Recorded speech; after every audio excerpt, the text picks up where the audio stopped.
Wabaddewo akasattiro Emmengo Kisenyi okumpi ne paaka ya taxi mu kibuga kya Uganda ekikulu Kampala abakolera mu kifo ekyo bwe bagudde ku kintu kye bateeberezza okuba bbomu ne babuna emiwabo. Ekintu kino kiwaliriza abakulembeze okuyita ekitongole kya poliisi ekitegulula bbomu era wayise eddakiika mbale bubaza ab'ekitongole ekyo ne batuuka ne bajja okwekenneenya embeera. Okusinzira ku Lukwago Saadingo ono yennyini ntebe wa Muzaana Zone Kisenyi, ekintu ekibadde kisuuliddwa wabweru wa paaka eno basuubira nti ebadde bbomu yennyini era nti abazze bagiteguludde n'etwalibwa abasirikale abakugu mu by'okutegulula bbomu. Abantu tubakubiriza kwegendereza bokka mu kifo kino ekiriwo kaakati kubanga kyongedde okutumalako okutegeera bwe bagamba nti ekinza neza kuba ery'obunene kati bakuba eno ewaffe ku bus terminal ewali abantu abangi obanga wano ewange taxi paaka eri abantu abangi abantu abadde bagenda okufa tubamanyidde omuwendo Katonda y'abamanyi naye kati tusaba ekintu kimu twegendereza buli muntu waali n'ebitongole bya security okwongera amaanyi naye tubijja kukola byokka birina okukola tukubiriza abantu nga tuli wamu nabo buli kye tulaba nga kati kye bakoze. Amyuka omwogezi wa poliisi mu Kampala n'emiriraano Luuku Owesigire ategeezezza nti basobodde okukola ekisoboka okutaakiriza embeera n'asaba enkolagana wakati w'abantu ba bulijjo n'ebitongole by'ebyokwerinda ebeewo olubeerera ku nsonga ezitali zimu. Abooluganda lw'omugenzi Sheikh Muhammad Abbas Kirevu eyattibwa ab'ebyokwerinda Sabbiiti ewedde basazeewo baddukire mu kakiiko akalwanirira eddembe ly'obuntu aka Human Rights Commission kabayamba okufuna abantu baabwe abaakwatibwa ku lunaku Sheikh Kirevu lwe yattibwa saako okufuna obwenkanya ku muntu waabwe eyattibwa. Sheikh Abbas Kirevu yakubwa amasasi abasirikale abaamusanga mu maka ge Katereke ensangi mu tawuni kanse y'Ekyengera mu disitulikiti y'e Wakiso nga bagamba nti yali ayingiza abavubuka mu kibiina ky'abayeekera ekya ADF benyigire mu bikolwa eby'obutujju era Pulezidenti Yoweri Kaguta Museveni tibuhabulwa mu kwogera kwe ku Lwomukaaga yawagidde ekyakolebwa ab'ebyokwerinda okutta Sheikh Kirevu ng'agamba nti ensonga abadde azigoberera bulungi. Ab'ebyokwerinda bano abatta Sheikh Kirevu baakwata bakyala be babiri n'omwana oluvannyuma olw'okumutta era olunaku lw'eggulo omwana yalabise naye bba abakyala na buli kati tebalabikako. Muganda w'omugenzi Sheikh Kirevu nga Imaamu Ibrahim Abbas Kirevu agamba nti bagezezzaako okutuukirira ab'ebitongole by'ebyokwerinda okubawa abantu baabwe kyokka nti tebabafuddeeko kwe kusalawo baddukire mu kakiiko ak'eddembe ly'obuntu bafune obwenkanya.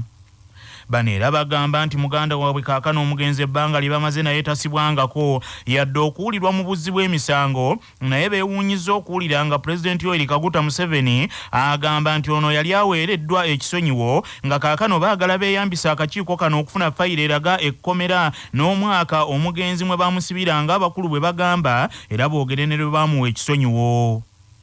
Neka tusazeewo nga famire twagenda ku Human Rights yetu nnyonnyole bakwagana eby'eddembe ly'obuntu batulage fayiro kyetunosooka okukola tulage fayiro yonna bonga obuyinza banoonye fayiro eyo ekwatagana ne Muhammad kumuwa Amnesty gye bagamba kuba Muhammad ffe tumumanyi tasibwangako batulage Muhammad bamusibye mu kkomera ki Muhammad yasibwa mwaka ki era Muhammad yaliwa ADF nga boogera Amnesty yagifuna tuyambe tunyiza abakyala babadde mu baana kubanga abantu wali abali abaana basigaddewo awo mu bbanga imu abayonka Rasiwa bayo nsanziri musajja tusaba imanise tuyambe soba Allah tuyambe oluvannyuma tuyambe z'abakyala mu maka gaabwe balabira abaki abaana baabwe.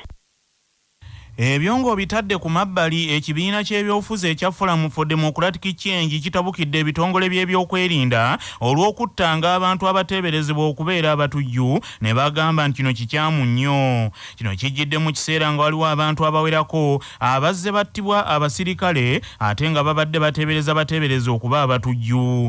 Mu lukuŋŋaana lwa bannamawulire olutudde ku kitebe ekya FDC Najjana Nkumbi ayogerera ekibiina kino Bulayimu Ssemujju Nganda agambye nti ekikolebwa abasirikale bano nakyo kyennyini kikolwa kya butujju bwennyini nga bandibadde bano bakwate ne babavunaana. Twafulumya statement yaffe esaasira abantu abaafiira mu bomu mu Kampala wiiki ewedde twagala kuddamu basaasira ng'ekibiina tetukkiririza mu kukozesa fujjo dukola ebyefujjo ku lw'ensonga yonna oba bya bufuzi oba bya ssente oba bya bulamu era twagala okutwala omukisa guno okusaba bannayuganda bonna gye bali naddala nga tuyingira ekiseera kino ekya Christmas New Year abantu okubeera buli omu ku bunkenke kwetegereza abamulinaanye abeetisa ebisawo naddala abantu abatambuza abantu abasaabaza abantu abamabaasi takisi ababodaboda buli omu yeetegereze ne wekiba kyetaagisa kebera bintu by'abantu abo b'ogenda okutwala gwe wenyini kikusobozesa okukuuma obulamu bwo.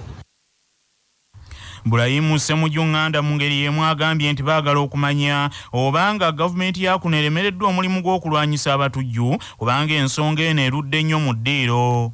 Amakubo agabumalawo kubulwanyisa n'obumalawo ekyo mu myaka 36 Museveni yamaze mu kulembeze kimulemeredde bwajja akubuulira balwanyisiza awo ekifaananyi nti n'abaliwo abasobola obalwanyisa naye tanaakumalawo obutujju. Bw'oba tosobola kubalwanyisa oyogera nabo. Nze nali ejjuba nga Dr. Rwakana Rugunda akulembedde ttiimu ya Uganda eze kwogeraganya na Konyi omutujju. Bw'oba tosobola kwogeraganya nabo balwanyise bamalewo oba obeere n'intelligence ey'amaanyi ebalwanyise obutajja kutuusaako bantu bikolobero. Bw'oba tokisobola ekyo olw'olumu oyina swallowing pride mu lugamba oyina okukkiriza nti kikulemedde n'obanga Abamerika balwanyisa abatalabani bagenda okumaliriza nga n'abali ku lisiti yaawe bagamba nti the most wanted ng'ate n'Abamerika etudde nabe eddoha bali mu kwogeraganya. Manya obuvuna obuddo obw'eddembe lyo tonyigirizibwa ddembe lyo ery'obwebange. Gavumenti kigikakatako okukuuma ekitiibwa ky'abakyala nga tekityoboddwa nga munnamateeka Kasimu Ssekalema bw'annyonnyola. Gavumenti kigakatako okubeera nga ekuuma ekitiibwa ky'abakyala wamu n'eddembe eribaweebwa era nga kino kitwaliramu ebiseera by'abakyala babeera mu nnaku zaabwe ez'ensonga okubeera nga tebakuluusanyizibwa ku mirimu ebiseera babeera nga bali embuto wamu n'okubeera nga bateekebwawo ebifo by'okuyonsezaamu abaana ku mirimu gye babeera nga bakola.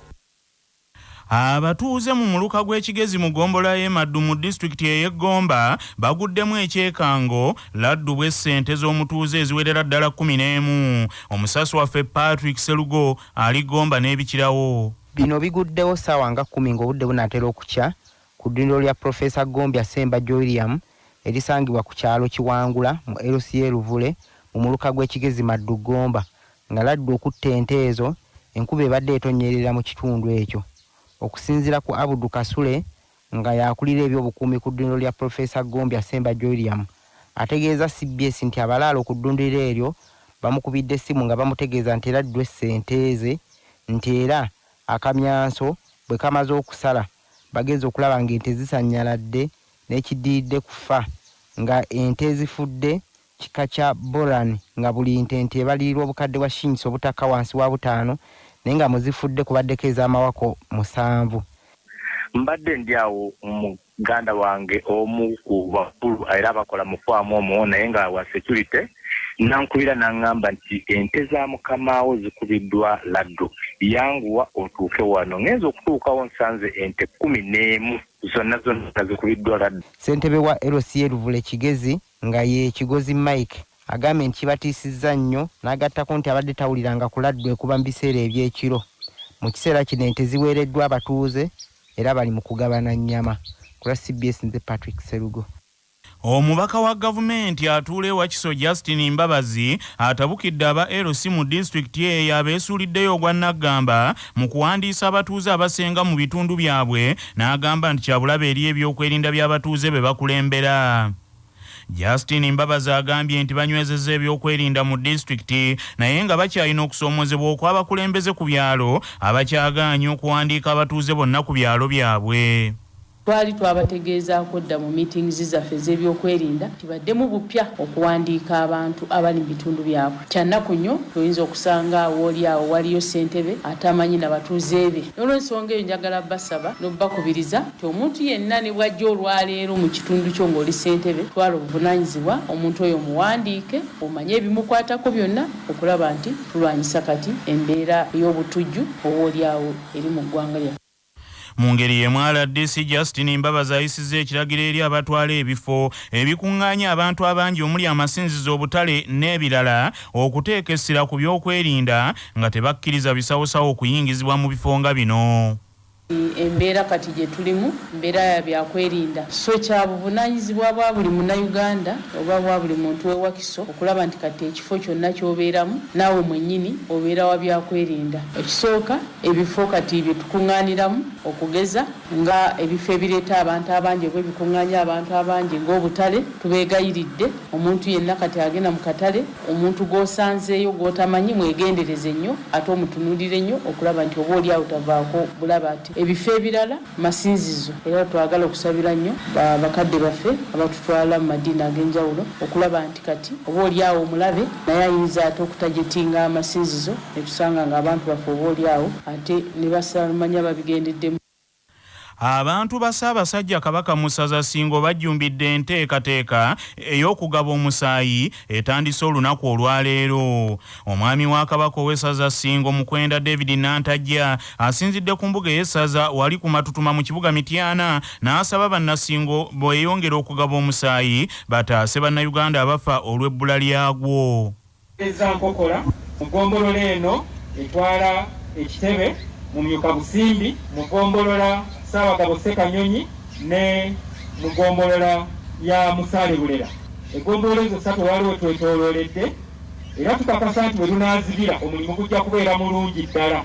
Ssaba Katonda atubeere otabalo tuluyitemu na buwanguzi bwereere. Ssaabasajja Kabaka awangaale.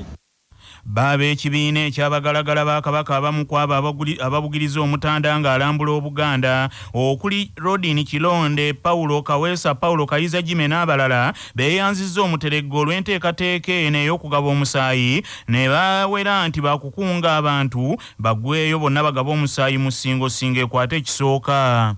Nze Kilonde Rodin Po omugalagala wa Ssaabasajja Kabaka era nga nessanyu lingi nnyo olw'Obwakabaka okujjumbira ne batusaba omusaayi tugenda guwayo mu bungi ng'essaza lya Ssingo kubeera mu kusinga fe abatera okusinga kyensuubira tugenda guwayo mu bungi kubanga buli koona ya Ssingo olaba nti baataddewo tenti. Mannya Kaweesa Paulo omugalagala wa Ssaabasajja okuva e Ssingo njozaayoza nnyo beene olw'okusiima n'atuteerawo ebyo ensiisira eno ey'ebyobulamu era nkubiriza abavubuka bannaffe mwenna mu ssaza Ssingo mujje tugabe omusaayi ffe tulina osinga mu masaza gonna ag'Obwakabaka bwa Buganda. Atwala ebyobulamu ku lukiiko olw'essaza ly'e Ssingo omukungu Stella Namirembe Nabulime asabye bannassingo bajjumbire enteekateeka eno n'ategeeza nti okugaba omusaayi kwa kugenda mu maaso okutuukira ddala nga 26 omwezi guno mu ssaza eryo. Omusaayi leero gugabiddwa mu bifo eby'enjawulo omuli wali ku mbuga ey'eggombolola eya Myuka Busimbi, ku mbuga y'essaza ku Matutuma, mu paaka ya takisi e Mityana, wali mu ggombolola ya Ssaabagabo Ssekanyonyi, mu ggombolola ya Mutubeesatu Kikandwa, mu ggombolola ya Musaale Bulera nga yonna eriyo ebifo eby'enjawulo bye bagabidde omusaayi.